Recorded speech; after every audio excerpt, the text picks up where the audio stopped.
Hello everyone, and thank you for coming to my presentation. Today we're going to be talking about Victoria Chemicals. Introduction: they're one of the largest competitor of production for polypropylene. In the past couple of years, their earnings have been declining due to their old production process.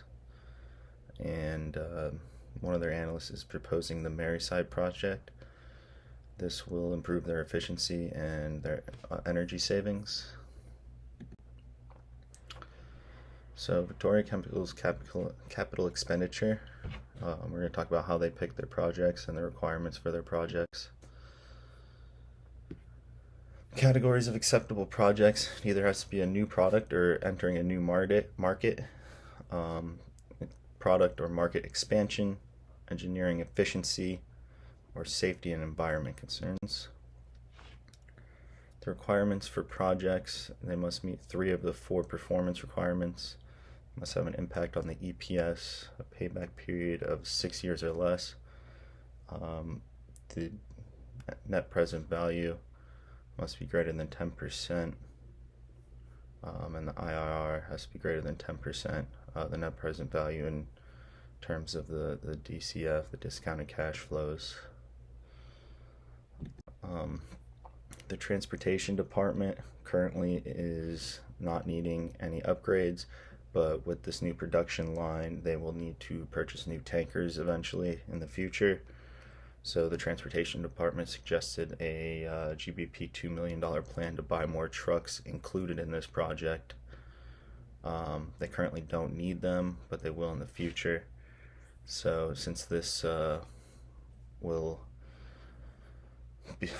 help the overall success of the company, I think this project does have merit.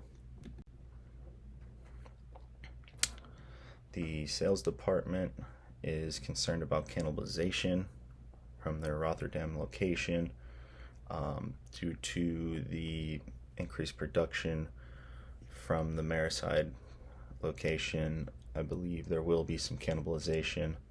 To combat that, we will reduce the new sales by 5%. There was also suggestions to add the EPC production line improvements to this plan,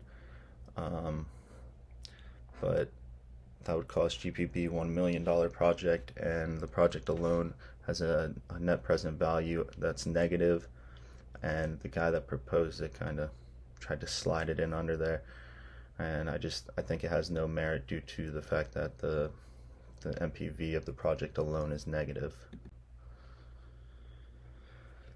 The Treasury department, the Treasury staff analyst made a good point. The current hurdle rate of 10% does not include the inflation. With inflation of 3%, we could use the new hurdle rate of 7%. Mr. Greystock made a discounted cash flow chart for us. He used the 10% hurdle rate, the preliminary engineering costs, the rolling stock was in the wrong year, and cannibalization was not included.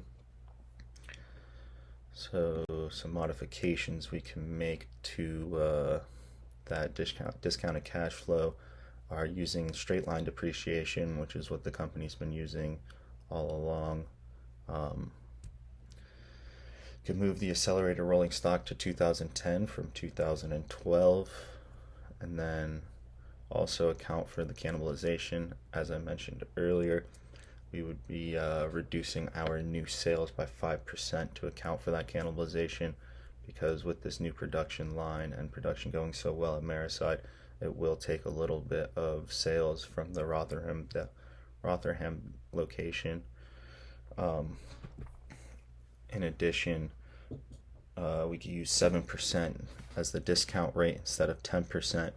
The 10% doesn't include for the long-term inflation, which the 7% will actually help us with.